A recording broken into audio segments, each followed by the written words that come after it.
Buenas noches, Buenas noches, profesor. ¿cómo me le va? Sin Eh, luz. sin luz, Buenas noches, profe. qué raro que está sin luz, qué raro, que si nunca se va. ¿Qué les iba yo a decir? Mm, ¿Para qué fecha está el primer parcial? Si alguien lo tiene por allá anotado, por favorcito me lo dice. Creo que la fecha es el 11, profe. Déjenme verificar. 11, Denme un segundo, ya le confirmo. Sí, el 11. o sea, la semana que viene. Sí, ¿Y qué días son las vacaciones? empieza ya el 14, porque el 15 es día sábado. O sea, el viernes de la semana que viene son las vacaciones. Sí, Ah, mire, y entonces el 11 cae martes, ¿verdad? denme un segundo, ya va, profe, ya le digo. No, el 11 cae día martes y el miércoles 12. Vamos a intentar hacer el examen, el primer parcial el martes de la semana que viene. Vamos a intentar, de acuerdo a cómo nos vaya hoy, entonces. De acuerdo a cómo nos vaya hoy. Haciendo un súper resumen de lo que habíamos visto ayer, dentro de los minerales, las propiedades físicas, el color, el clivaje, el clivaje, la forma de los cristales y ¿qué otra era? Ya se me está olvidando. Bueno, eran las propiedades físicas. Y después era la clasificación de los minerales, comenzando por los silicatos, después los sulfuros, que es lo que estamos viendo. Este, no, los óxidos vinieron después los sulfuros, que es la unión sencilla de azufre con el oxígeno, después los sulfatos, que es más complicada la unión, que son los que faltan hoy, son los que faltan hoy. Estos son los sulfuros. ¿Ok? Esa es la parte final de los minerales, lo que vamos a ver hoy. Y vamos a tratar de empezar a ver las rocas ígneas. Dentro de los sulfuros, el mercurio es un sulfuro. El mercurio, ese que se pone en los termómetros para tomar la fiebre a la gente. Y hay otra cosa, el mercurio es muy utilizado para separar el oro de las rocas. Cuando se hace minería, encuentran un oro incrustado entre las rocas. Entonces, para separar ese oro se utiliza mercurio. El mercurio es altamente nocivo para la salud, para que sepan. Bueno, después, y por último son los carbonatos. Los carbonatos. Los carbonatos, entre los carbonatos tenemos la calcita, que ya les dije que es muy clave para ustedes cuando se gradúen, porque la calcita es el principal elemento que, eh, del cual está constituido la caliza, la roca caliza de la que se saca el cemento para construir. ¿Ok? De los sulfatos, la anhidrita. Estos son muy escasos en el medio y no van a tener problemas. Yo me veo en la obligación de dictarles eso y darles eso porque está dentro del programa de la materia, pero no se van a encontrar muchos con ellos. Bueno, aquí tenemos una reconstrucción de todo lo que son los minerales, ¿verdad? Son compuestos, tiene elementos, ya vamos a esto, orgánicos. Esto está mal puesto aquí, porque los minerales todos están compuestos por elementos inorgánicos. Lo que pasa que le ponen aquí los orgánicos porque existe el petróleo y el carbón, el carbón mineral que llaman. El petróleo y el carbón son de origen orgánico. Ambos provienen de las plantas. Por eso no se consideran minerales, pero ellos se extraen, se manipulan, se trabajan de la misma forma que se trabajan los minerales. Entonces, desde el punto de vista industrial se consideran minerales, pero desde el punto de vista de su origen, el carbón y el petróleo no son minerales. Ok, yendo entonces a su origen, entonces son de origen inorgánico y están constituidos solamente por un elemento químico, el cobre, el diamante, el oro, el grafito, el hierro, platino, plata y azufre. Un solo elemento químico está allí presente. Un elemento más el oxígeno da lugar a los óxidos. Y los principales son la casierita, el corindón, hematita, hielo, la magnetita. Quiero decirles una cosa.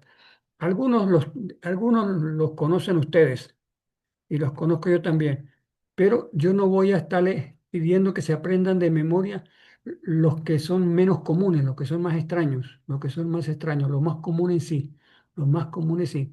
Y puedo hacerles preguntas de examen, comparar, por ejemplo, óxidos con sulfuros, etcétera. Pero, por ejemplo, la esfarelita, yo no le voy a hacer a ninguno de ustedes preguntas por la esfarelita. Si fuera estudiante de geología con la cátedra de mineralogía, yo le hacía preguntas por la esfarelita, pero al futuro ingeniero le voy a hacer preguntas solamente por los principales, por los más comunes, por los más conocidos. ¿Ok? Estos son los principales sulfuros, que habíamos visto algunos ahorita con las imágenes. Recuerde que esta clase está siendo grabada. Y si vamos a hacer examen el martes, por favor, ¿qué día? ¿Pueden venir? ¿Este martes que viene? Sí, Ah, carajo. Oye, será el viernes. ya está la mujer mía diciendo a carajo aquí. El viernes, ento- La tarde. ¿cómo a qué hora? Lo más tarde que puedo. Después de las 5. Mm. Ajá. Entonces, el viernes próximo, si el examen es el lunes próximo, próximo viernes después de las 5 de la tarde, ustedes escogen quién es el que va a venir a buscar con un pendrive las grabaciones de las clases para que las estudien durante el fin de semana. ¿Ok? El lunes que viene hay clase. Yo, si no se me ha ido la luz, ese lunes yo siempre lo empleo en escucharles las preguntas de dudas que tengan ustedes de la materia vista para el examen, para respondérselas. Si no tienen preguntas, avanzo en la materia. Pero el lunes pregunto si tienen dudas. Así es que si ustedes se llevan esa grabación el viernes y les estudian el sábado y el domingo, anoten las dudas en un papelito y me las dicen el lunes que con el mayor de los gustos yo se las respondo. ¿Ok? Bien. Eso en cuanto a las grabaciones. Ustedes pónganse de acuerdo para ver cuál viene a mi casa a buscar en los que vengan se ponen de acuerdo conmigo por el grupo.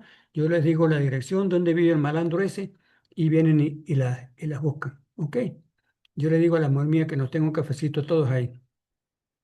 Después viene el sulfuro, los carbonatos, la calcita, la dolomita, la magnesita. Dentro del sulfato, la anhidrita y el yeso. Y los silicatos, de todos estos, los más comunes con los que más trabaja el ingeniero son con estos, con los silicatos. No es que no se encuentre de vez en cuando trabajar con los demás, con los óxidos se los encuentra, con los carbonatos se los encuentra, ¿verdad? Pero los silicatos son los mucho más comunes. Y como son tan comunes y tan numerosos, hay una clasificación de ellos de dos tipos de silicatos, los no ferromagnesianos, ahorita explico eso, y los ferromagnesianos.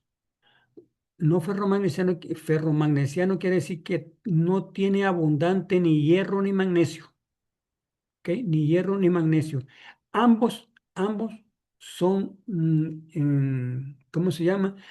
Elementos mm, químicos para que se facilite la degradación del mineral y por supuesto la degradación de la roca que contiene esos minerales. ¿Ok? En los que son ferromagnesianos, estos. O sea, estos señores que están acá, los minerales las rocas que contengan estos minerales siempre están sujetas a descomponerse más fácilmente que estos. ¿Ok? Los no ferromagnesianos son los más estables. Los ferromagnesianos, o sea, los que contengan hierro y magnesio, son los más inestables. Y con eso termino el tema de los minerales. Paso a la siguiente imagen, comenzando con ¿Ven la imagen? No se ve, profesor. Dice ciclo de las rocas. ¿Ves esa imagen? No se ve. No se ve. No, profe, sigue la de minerales. Ya voy a arreglar ese problema. Los minerales tampoco. Sí, que vieron la última que vieron fueron las laminares, pero esta no. ¿Qué? Yo no entiendo por qué. Ya les voy a arreglar ese problema. No se me vayan. Mientras tanto, pónganse de acuerdo para ver quién es el que viene el viernes con un pendrive en la mano. Ahora sí la ven.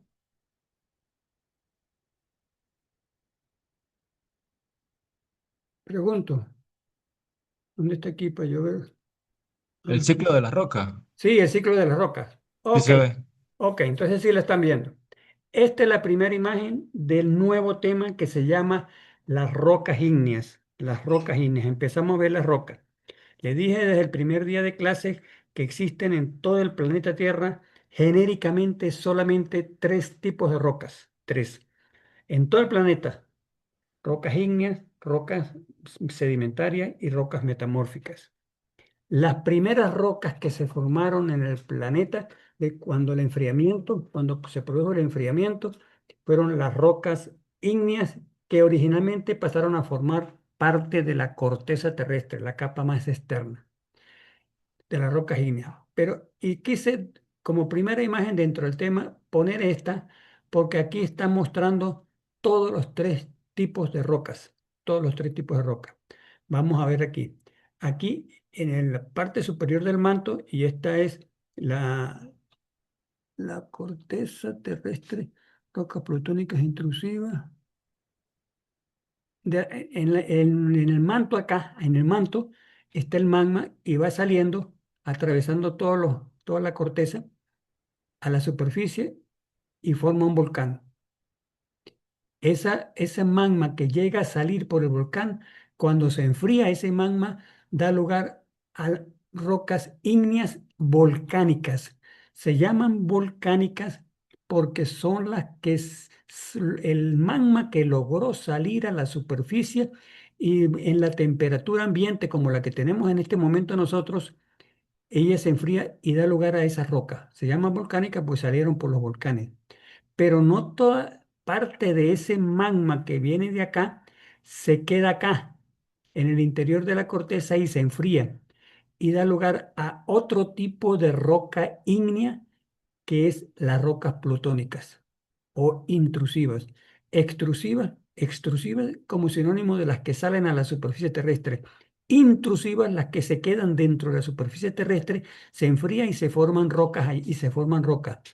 Entonces ya vemos que existen genéricamente dos tipos de rocas ígneas, la que se enfría saliendo por los volcanes y la que se enfría adentro. Bueno, esas rocas ígneas, una vez que están en la superficie, entonces están expuestas al sol y al agua de las lluvias. Y con tanto tiempo que pasan el sol y el agua con las lluvias, se le produce la meteorización que se divide en meteorización física, química y biológica. Después, cuando veamos el tema de la meditación, les explico eso. Pero con el sol y el agua se descomponen.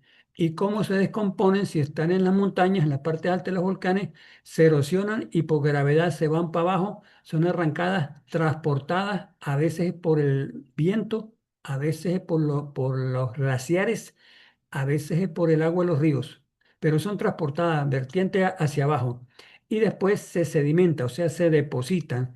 Y una vez que están depositadas, pasan muchos años, se consolida ese sedimento y pasa a ser roca, que es la roca sedimentaria, pasando por todos estos procesos de agénesis, que lo vamos a ver cuando veamos ese tema. O sea, esa misma ígnea, después que se erosiona, es transportada y sedimentada, sedimentada y pasa por procesos de litificación, o sea, esas rocas pasan a ser las rocas sedimentarias. O sea, que roca ígnea da lugar a rocas sedimentarias.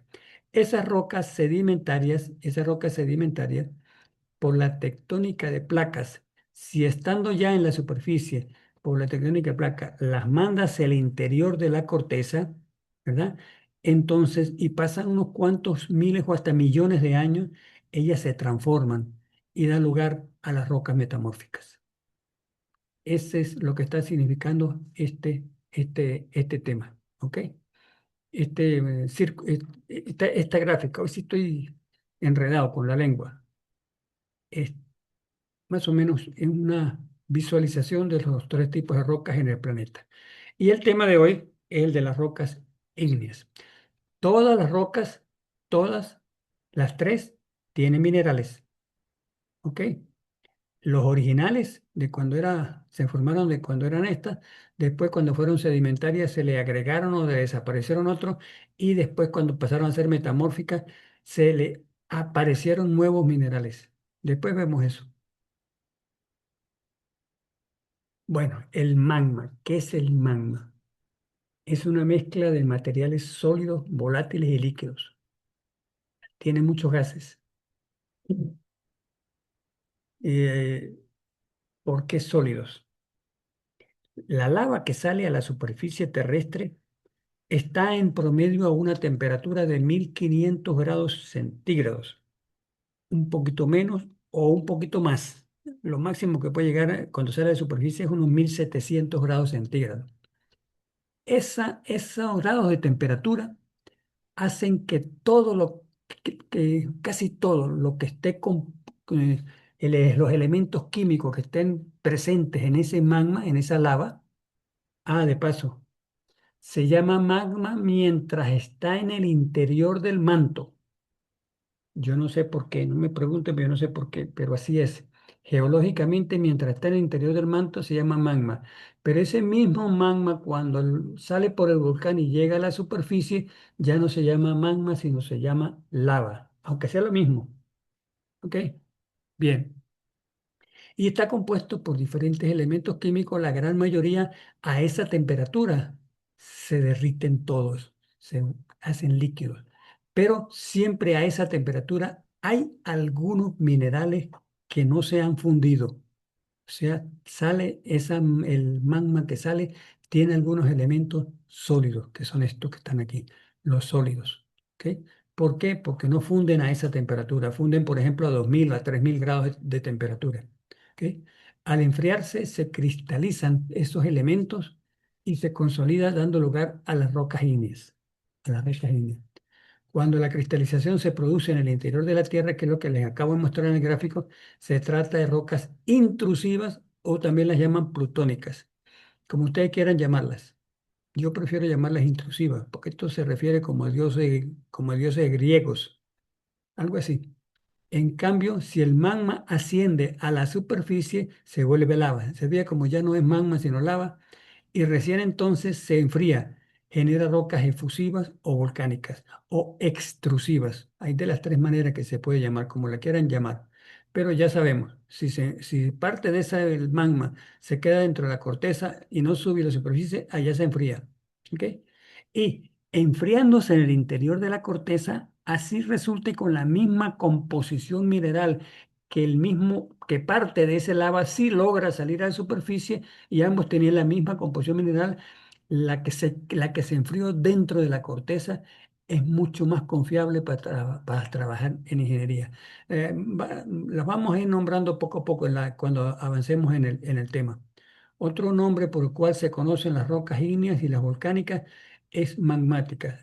No, ya no les pido eso. Es importante resaltar que ambos tipos se forman a partir del magma y que la diferencia principal entre ellos es el medio donde se forman. Las volcánicas, por otra parte, suelen formarse luego de una erupción, o sea, cuando ya están en superficie, y el proceso es mucho más rápido. Claro, al estar en la superficie, a esta temperatura, se enfría mucho más rápido, mientras si se queda prensado, voy a inventar 5 kilómetros de profundidad, ahí hay más temperatura y tarda mucho más en enfriarse. Por eso que a la final les voy a decir por qué resulta más competente esa roca. Competente como sinónimo de que se altera mucho más lento, mucho más lentamente.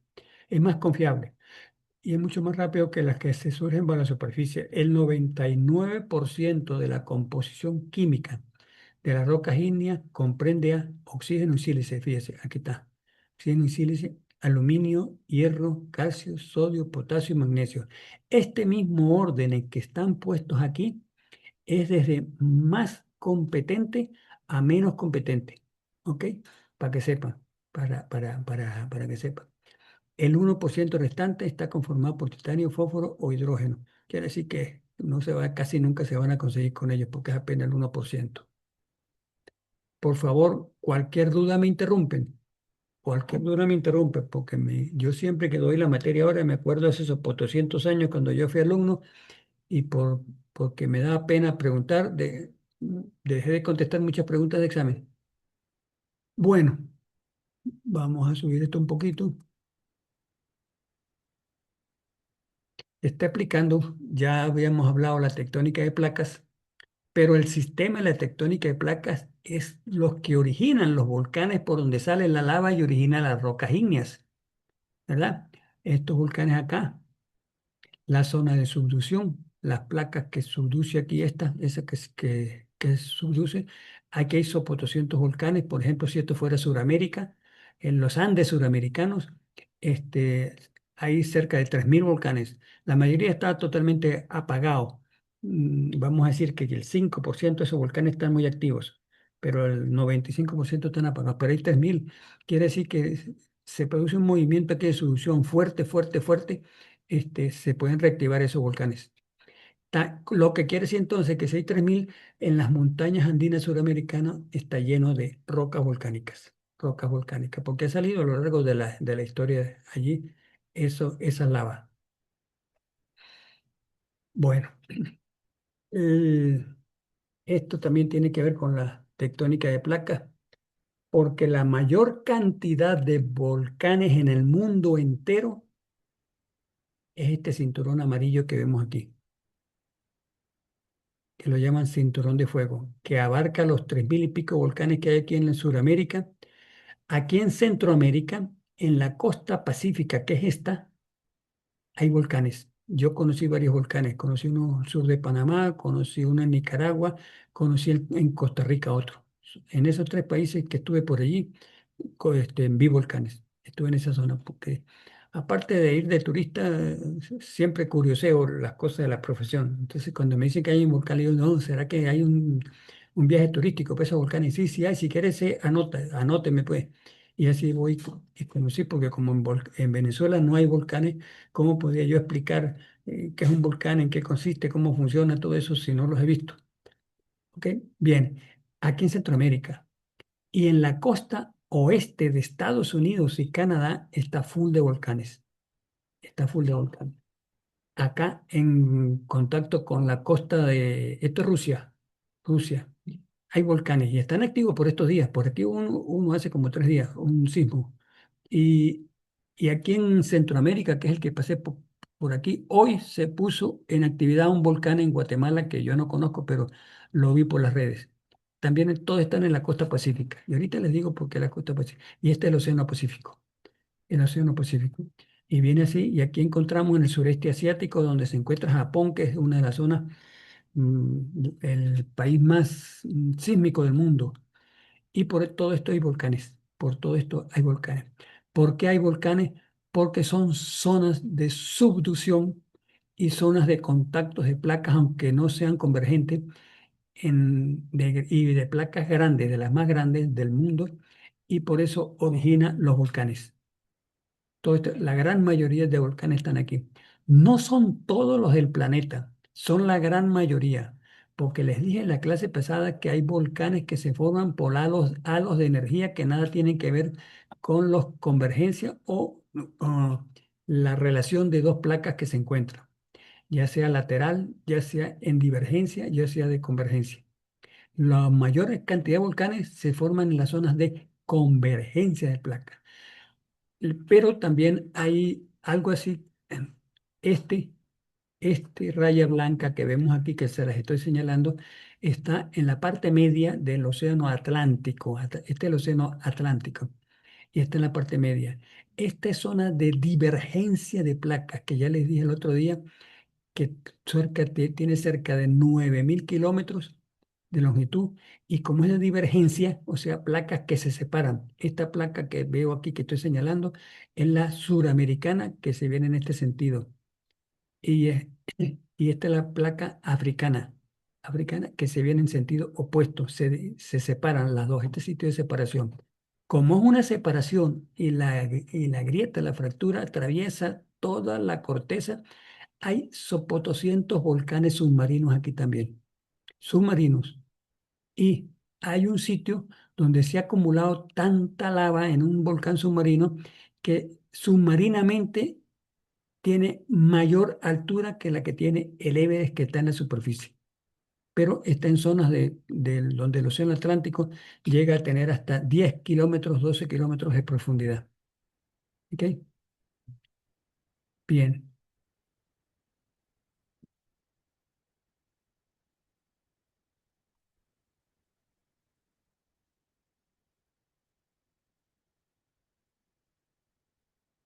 Estoy buscando que si encuentro qué dice por aquí.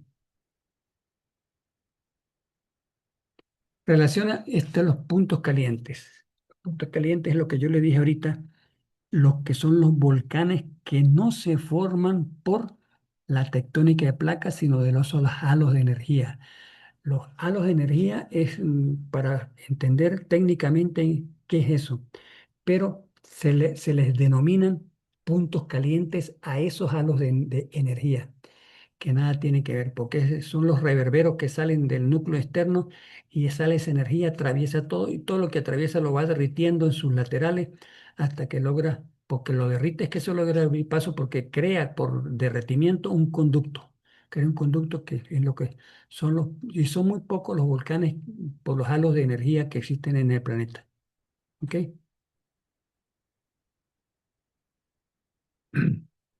La convergencia de placas. Convergencia de placas. En este caso son dos placas continentales, porque no hay mar acá, no hay mar acá.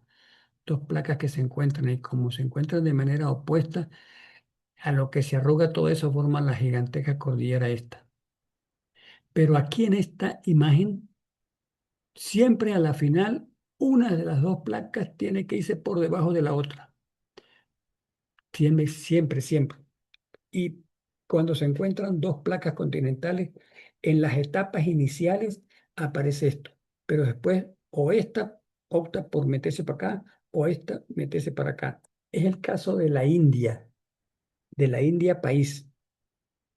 La India país en el pasado geológico, hace unos cuantos millones de años atrás, formaba parte junto con Australia, que es un continente isla, el continente isla más grande que hay en el planeta. Australia estaban juntas, estaban unidas formando un continente grande y producto de los desprendimientos originados por la tectónica de placas hizo que se fracturaran por la mitad y se desprendió lo que es ahora India y se quedó Australia en la parte donde está hoy en día en el planeta.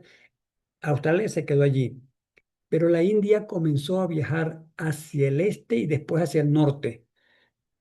Al principio el este, hacia el este, pero después hacia el norte, norte, norte, norte, hasta que se estrelló con la placa euroasiática y al principio formó esto que fue lo originó el Himalaya, la montaña más alta del mundo, porque fue dos placas continentales que se encontraron de mucha fuerza cada una, de mucha fuerza, y precisamente por ser tan poderosas ellas, fue que originaron las montañas más altas del mundo.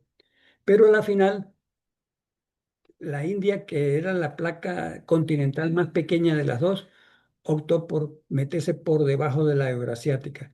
Y hasta este momento hay un estimado de que se ha metido en sentido horizontal 15 kilómetros de donde se encontró con la euroasiática, se ha metido 15 kilómetros hacia adentro, 15 kilómetros. Y en ese meterse 15 kilómetros terminó de formar las alturas de las montañas y de la cadena montañosa más alta del planeta. Por eso, porque se encontraron dos placas continentales fuertes, fuertes, fuertes, fuertes, las dos.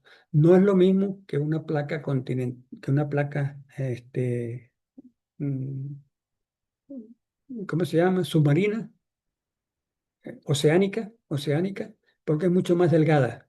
Cuando la placa es oceánica es mucho más delgada y tiene menos fuerza y opta por irse para atrás. Sin embargo, fíjense que en Sudamérica la placa más delgada era la placa de Nazca, y la placa de Cocos son las que están interactuando con la placa suramericana que se traslada hacia el oeste. Sin embargo, siendo placas pequeñas, ejercieron fuerza suficiente para formar todos los Andes. Y los Andes es la cadena montañosa no más alta, la más larga del mundo, la más larga del mundo. Creo que tiene también cerca de 9.000 kilómetros de longitud. Parte desde Colombia hasta la Patagonia, allá en Argentina. Ok, ok. Esto ya se los había pasado ayer, creo, sí. Creo que esto se los había pasado ayer. No digo los minerales. Bueno, los volcanes. También me veo obligado porque está dentro del programa de la materia, explicarles esto, pero como no hay volcanes en Venezuela, pues no se van a encontrar mucho con ellos. Pero es buena porque hay roca volcánica en Venezuela y hay roca volcánica aquí en las afueras de Mérida. Aquí en las afueras de Mérida. Le dije el otro día que aquí en el puente de la Pedregosa uno agarra por la carretera buscando ir hacia Jají, a la carretera de la Zulita, y no han pasado más de 1 o 2 kilómetros de haber salido del puente ya agarrando carretera, que uno se baja de la carretera y ve en el talud de corte y ve que son rocas volcánicas. Eso es el testigo de que hubo vulcanismo en el pasado. Que ya no hay volcanes. Bueno, las fracturas esas que existían en el pasado para que saliera la lava por allí, con la tectónica de placa fueron selladas esas fracturas. Fueron selladas y desaparecieron los volcanes. Pero como la tectónica de placa sigue muy activa, es posible, no es imposible, que se puedan aparecer nuevos volcanes en Venezuela. No lo sabemos cuándo, no cómo ni qué manera, pero es posible que se aparezcan nuevos volcanes. No es conveniente porque hay que ver lo que sufren los países que tienen volcanes. No solo sufren por los terremotos, sino por la lava que sale. Ahí tenemos a Colombia al lado, tiene varios volcanes activos, activos. Bueno, ¿por qué les explico esto? Vamos a ver primero un poquito de teoría. Cuando la lava que está en el interior del manto y llega a salir a la superficie es muy fluida, que se parece al agua, de lo fluida que está, no por la temperatura, sino por lo fluida, se parece al agua, entonces escurre a grandes distancias de la boca del volcán por donde sale. Esta es la boca del volcán y cuando sale se extiende a grandes distancias porque es muy fluida. ¿Ok? Como es muy fluida y se extiende a grandes distancias, no forma grandes espesores de esa lava. No forma grandes espesores. ¿Por qué? Porque si salió grandes cantidades, pues gran cantidad se extendió a lo lejos. Como se extendió tanto, entonces da lugar a poco espesor cuando se enfría. ¿Verdad? Y como es muy delgada, por lo fluida que es, se enfría muy rápido, muy rápido. Y como se enfría muy rápido, no da lugar suficiente tiempo a que la red atómica se forme densa y bien ordenada. Resulta entonces una roca muy vulnerable ante la descomposición química después ante el sol y el agua. O sea, no son rocas confiables para instalar sobre ellas alguna obra de ingeniería. ¿Ok? Son las que vienen de rocas fluidas. Y las formas de los volcanes no son, no son cónicas, así como se ve esta que es cónica, sino se ven que son muy extendidas. Como se extienden grandes, entonces no forma conos altos, sino muy extendidas así, muy extendidas. Bien, me están trayendo cafecito. Si me están trayendo cafecito aquí, quiere decir que después que termine la clase me van a poner a que lave la loza. A mí nunca me traen cosas gratis. Aquí tengo está mi echándome vaina. Bueno, sigamos. Ese es el caso de la lava fluida. Ahora el caso contrario. Caso contrario. Si la lava que está en el manto es altamente viscosa. Bueno, se me había olvidado algo de la lava fluida. Entonces se forman delgadas capas, ¿no? Pero la capa, esa roca, así que sean alterables o medianamente alterables de acuerdo a con los elementos químicos que traiga, porque puede traer sílice, y eso le da como que se conforme fuerte, ¿no? Este, el comportamiento de esa lava que se enfría ya cuando es roca ya fría, este, es homogéneo. La roca, o sea, lo que se enfría en la superficie, o un pelín más a profundidad, dije un pelín porque es poco espesa, a profundidad, tienen el mismo comportamiento porque como era tan delgada, tuvo una misma velocidad de enfriamiento, por lo tanto la roca, la que se enfría en la superficie y la que se enfría un poquito más en el interior, tienen el mismo comportamiento porque fue una velocidad homogénea de enfriamiento. El caso contrario que les estoy empezando a explicar, cuando la lava es muy viscosa, ¿me está escuchando, Adelfo? Sí, profesor. Ok. ¿Quién es Samsung? Mire, por favor, yo no tengo en el listado de los alumnos que me mandó la universidad de ustedes, no me aparece ni ningún bachiller que se llame Samsung SM. Por lo tanto, no puedo anotar asistente a Samsung SM. ¿Quién es Samsung SM? Bueno, profesor, soy yo, Y, Elvis La Cruz. y, y soy yo, ¿y Sí, quién es pasa yo? que no me dejaba, Soy yo, ¿y quién es yo? sí, pasa que no me dejaba entrar. Entonces, No, bueno, ya resolví. dime tu nombre para yo anotarlo. Elvis La Cruz. Elvin La Cruz. Solamente para preguntar Ajá, sí, tu nombre, no tengo por qué regañarte de nada. ¿Ok? está bien, Es profesor. solamente para saber tu nombre. Sigamos con nosotros entonces. La lava entonces muy viscosa, como es tan viscosa, no se extiende a lo lejos, sino se queda en las faldas del volcán, se queda amontonada y forma grandes espesores porque es altamente viscosa y forma grandes espesores. Como forma grandes espesores, no sé si ustedes por curiosidad han visto tal vez algún video que muestra lava saliendo en la falda de un volcán y se ve que la parte superficial ya se hizo costra, porque como esa lava en contacto con la temperatura ambiente se enfría y se hace costra, pero el interior sigue siendo líquido y la costra está encima, pero por interior se ve todo eso rojito líquido que avanza para abajo siguiendo la gravedad. Por gravedad sigue bajando de las faldas del volcán. Y esa que sigue bajando se enfría más lentamente. Entonces, cuando finalmente se enfría toda esa roca, no es homogéneo el comportamiento. La parte que se enfrió más rápida tiene un comportamiento, hablo de para ingeniería, para soportar obras de ingeniería.